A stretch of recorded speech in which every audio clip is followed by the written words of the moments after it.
Being smart is basically pointless unless you're at peace. Like, any amount of intelligence can be overridden by ego or insecurity or immorality or bad incentives or impatience or poor sleep. Yeah. Sleep is, as far as I can see, it's the pebble at the top of the avalanche. It's the gateway drug to everything else being horrendous. Your caffeine use is impacting your sleep. Your phone use is impacting your sleep. Your alcohol in an evening time is impacting your sleep. If you think that you drink in order to go to sleep, you're not sleeping, you're sedating yourself. Okay, so if we can sort the sleep out, how many other things open up? But you don't sort the sleep out. You sort the caffeine intake out, and you sort the nighttime phone use out, and you sort the drinking out. And then, oh my God, I've got all of this extra willpower. The thing that I thought was the issue, which was I kind of always feel a bit tired and sluggish in the morning, or I always want to eat salty foods around midday, or I always just can't think too straight for the first couple of hours. It's like, the problem might be hiding at the bottom of the glass. Of all of the things, there's only two that have really, really, really stuck. This is the best rule when it comes to habits. Never miss 2 days in a row. Like, you are not going to be able to go to the gym every day. There will be one day when an absolute catastrophe occurs. You ate some dodgy sushi last night. You can't go. But what you have is, one missed day is an error. 2 missed days is the start of a new habit. And it alleviates this all or nothing mentality that we all have. If you put a packet of biscuits in front of me and you, we say, you can have none of them, or you can have all of them. Easy. Tell me to have 2 of them. Fuck you, dude. I'm not gonna have 2. No one has 2 biscuits, right? You have all of the biscuits or you have none of the biscuits. And that's kind of, humans are absolutist creatures. Like, think in extremes. Yeah. Gonna be super, super dialed in on my diet and it's gonna be great and I'm gonna get up and do my meditation and do the rest. Or I'm gonna go full degen mode and I'm partying and it's Ibiza and so on and so forth. Like, there is no middle ground really with this. And that means that small errors can snowball into complete demolitions of the habit. But if you just think, okay, at some point this year, I'm gonna miss it. And the rule is, if I missed it yesterday, I have to do it today. And that alleviates your issue, which was I cranked it for the first couple of months and then one day came in and I thought, ugh, and then the second day, and then I thought, oh, well, this is just me now. What Chris just said is uncomfortable because it is true. You can be smart, ambitious, and full of plans and still lose to a bad night of sleep. You can read the books, watch the videos, buy the planner, and set the goals. Then one rough week hits and everything falls apart.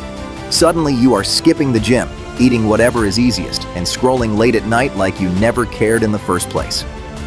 This is not a character flaw, it is a system problem.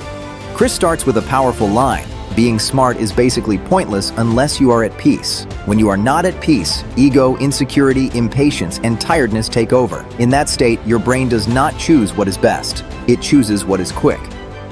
That is why he calls sleep the pebble at the top of the avalanche. One small thing rolls, then the whole day slides. You sleep late, so you need more caffeine. The caffeine makes you wired at night, so you stay on your phone.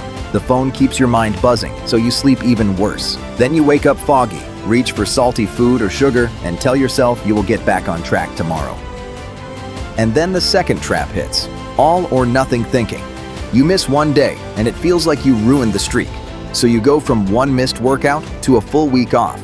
You go from one fast food meal to a weekend of junk. You go from one late night to giving up on your morning routine. That mental swing is what kills most habits, not the first mistake. Chris gives a simple rule to stop the slide: never miss 2 days in a row.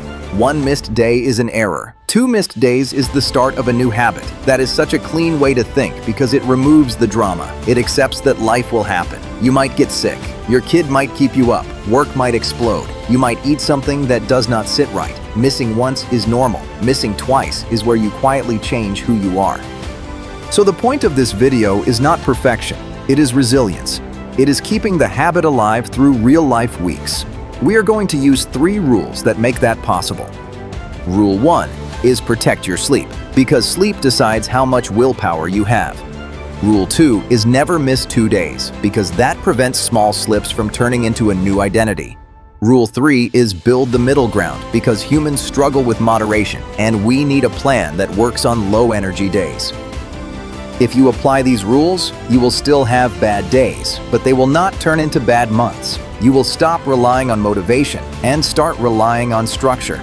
Let us start upstream with sleep, because once your sleep improves, many habits become easier without you forcing them.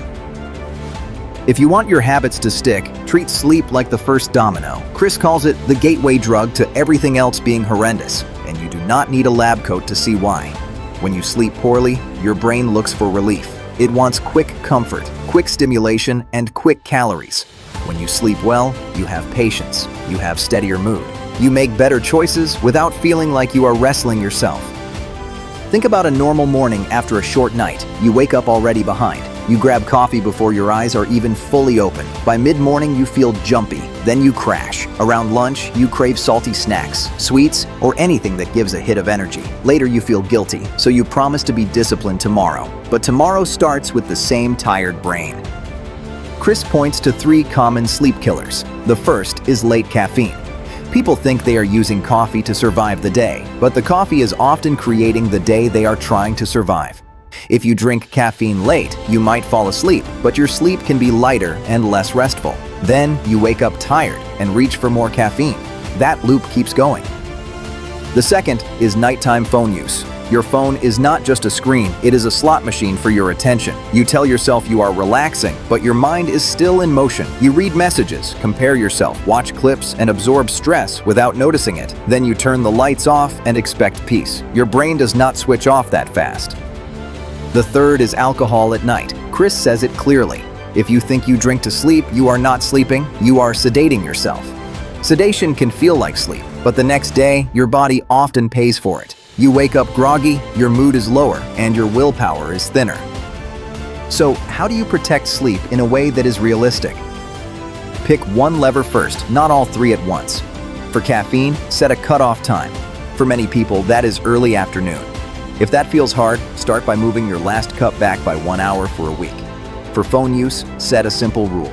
Phone out of bed or phone off 30 minutes before sleep. Put the charger across the room. For alcohol, try a boundary like no drinks on work nights or keep it to earlier in the evening. Also create a wind-down cue that tells your body the day is ending. A warm shower, a short stretch, reading a few pages of a book, writing tomorrow's top 3 tasks so your mind stops spinning. These small cues are not fancy, but they signal safety. Here is the payoff. When sleep improves, you get extra willpower without trying to manufacture it. You stop fighting cravings all day. You think clearer in the morning. You feel calmer. And once you have that base, the next rule becomes much easier. Never miss 2 days in a row, even if you only do the short version. This rule is simple enough to remember when life is chaotic. Never miss 2 days in a row. Chris explains why it works. 1 missed day is an error. 2 missed days is the start of a new habit. That is the moment your identity shifts from I do this to I used to do this. The reason this rule is so powerful is that it expects real life. You are not going to train every day forever. You will get sick. You will travel. You will have deadlines. You will sleep badly. Sometimes you will eat dodgy sushi and your stomach will not cooperate. Missing once is not failure. It is part of being human. The danger is what happens next. If you miss again, you start teaching your brain a new normal. So the rule has one job. It blocks the snowball. Here is how to use it. Pick one habit you care about most right now, not 5 habits. 1. Gym, walking, writing, studying, meal prep, meditation, saving money, anything. Now decide what counts as showing up on a bad day. That is your minimum version, because if you missed yesterday, you do not need the perfect workout. You need a rep. Examples make this clear. If your habit is the gym, the minimum might be 10 minutes of movement at home, or walking around the block, or doing 1 set of your main lift. If your habit is writing, the minimum might be 200 words, or 5 minutes typing without stopping. If your habit is studying, the minimum might be reviewing notes for 10 minutes. If your habit is saving money, the minimum might be logging your spending for 3 minutes and saying no to 1 impulse buy. The point is not intensity, the point is continuity. Now add a trigger that forces the rule to kick in. If I missed yesterday, I show up today. Put it on a sticky note, make it your lock screen. Set a calendar reminder that repeats daily. This removes negotiation. Also track it with the simplest method possible. a check mark on a calendar, a note in your phone, a paper grid on the fridge. Tracking is not about guilt. Tracking is proof that you returned. Here is a real-life scenario. You work out Monday, Tuesday, Wednesday. Thursday work explodes and you miss. Old you would say, I blew it. I will restart next week. The new rule says, fine. Thursday is an error. Friday is the recovery day. Even if Friday is only 10 minutes, you are back in motion. That one decision prevents a month-long slide. Another scenario. You are trying to stop late-night scrolling. You slip and scroll for an hour. The rule becomes, tomorrow night I do the short version of my wind down. Phone across the room. Book for 5 pages, lights out. 1 miss is a mistake. 2 misses is a pattern. Never miss 2 days is not about being strict. It is about being quick to return. And it works best when you pair it with the final rule, the one that fixes all or nothing thinking. Chris tells a funny truth about humans. Give us 2 extremes and we can choose easily. Eat none of the biscuits or eat all of them. That is simple. But tell us to eat 2 and most people struggle. The same pattern shows up with habits. We want perfect or we want chaos. We want a flawless diet or full party mode. We want a strict routine or zero routine. That mindset makes small errors feel like total collapse. This is why the middle ground is a skill, not a personality trait. If you do not build it on purpose, you will keep bouncing between extremes. So rule 3 is simple. Build the middle ground so you always have an option that is good enough. The middle ground is what you do when the perfect plan is not possible. It is the short version, the easier version, the non-zero version. It protects you from the thought, well, I cannot do it right, so I will not do it at all. Here are examples. Fitness. The perfect day is a full workout. The middle ground day is 10 minutes of movement, a brisk walk, or a few sets at home. You still tell your body, we are active. Food. The perfect day is cooking clean meals. The middle ground is 1 balanced plate, or choosing 1 meal that is healthier than your usual. You do not need a flawless diet to keep progress alive. Focus. The perfect day is deep work for hours. The middle ground is 20 minutes with your phone in another room, working on the one task that matters. 20 minutes done beats 3 hours planned. Reading or learning. The perfect day is a long session. The middle ground is 5 pages, 1 lesson, or a short review. You still stay connected to the skill. Notice what all these have in common. They are small enough to do when you are tired, but meaningful enough to count. To build the middle ground, define your minimum in advance. Do not decide it while you are stressed. Write it down on a calm day. If you are building a running habit, your minimum might be putting on shoes and walking for 10 minutes. If you are building a writing habit, your minimum might be opening the document and writing 1 paragraph. If you are building a meditation habit, your minimum might be 2 minutes of breathing. Then treat the minimum as a win, not a consolation prize. This is important. If you shame yourself for the short version, you will avoid it. If you respect it, you will do it and you will stay consistent. Chris also hints at something deeper. Mental toughness is not grinding no matter what. Mental toughness is being adaptable. It is bending with the storm instead of breaking. The middle ground makes you resilient because it keeps your identity stable. You are still the person who shows up. Now let us combine all 3 rules into one simple system you can run every week, even when life is not ideal. Now we turn the 3 rules into a simple system. The goal is not to become a robot. The goal is to make your habits survive normal life, the weeks with bad sleep, surprise problems, and low motivation. Start with 1 keystone habit. 1 habit that, if it stays alive, helps everything else. For many people, that is sleep, exercise, or focused work. Pick 1 for the next 2 weeks. Next, set your sleep guardrails, because sleep is the fuel. Choose 1 change you can keep. A caffeine cutoff time, a phone curfew, an alcohol boundary. Keep it simple. When you protect sleep, you reduce the number of battles you have to fight the next day. Then define 2 versions of your habit, the ideal version and the minimum version. Ideal is what you do on a normal day. Minimum is what you do on a rough day. Write both down. Example: if your habit is exercise, ideal might be a full gym session. Minimum might be 10 minutes of movement. If your habit is writing, ideal might be 1,000 words. Minimum might be 200 words. If your habit is studying, ideal might be 1 chapter. Minimum might be 10 minutes of review. Now install the rule. Never miss 2 days. This is your safety net. When you miss once, you do not panic. You run the recovery plan the next day. Your recovery plan should be automatic. If I missed yesterday, I do the minimum today, no debate. Put this on your calendar as a daily reminder for the next month. Treat it like medication. It is not emotional, it is just what you do. Add one simple tracking method. A paper calendar with check marks works. A notes app list works. You are not tracking to judge yourself. You are tracking to notice patterns. When you see 2 blanks in a row, you know exactly what to fix. Now add a bad day script, a short line you say when your brain wants to quit. Here are 2 options. I do not need perfect, I need a rep. Short version today, full version tomorrow. Say it out loud if you can. It sounds small, but language changes state.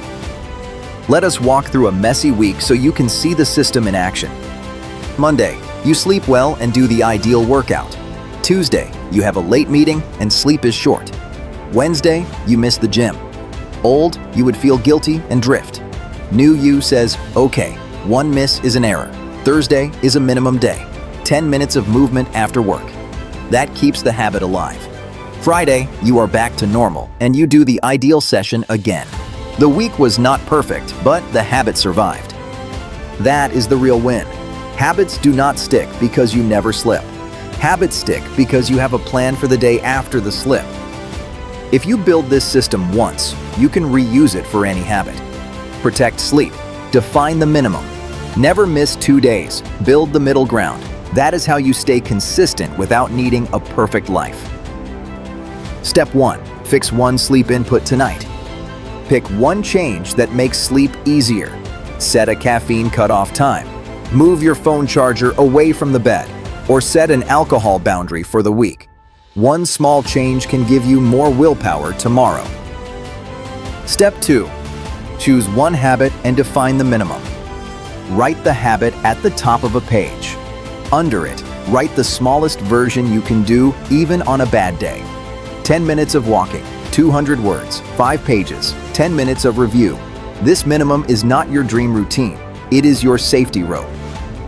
Step 3. Install the never miss 2 days rule. Write 1 sentence for the next 30 days. If I miss yesterday, I show up today. Showing up means the minimum, not the ideal. Set a daily reminder and track with simple check marks.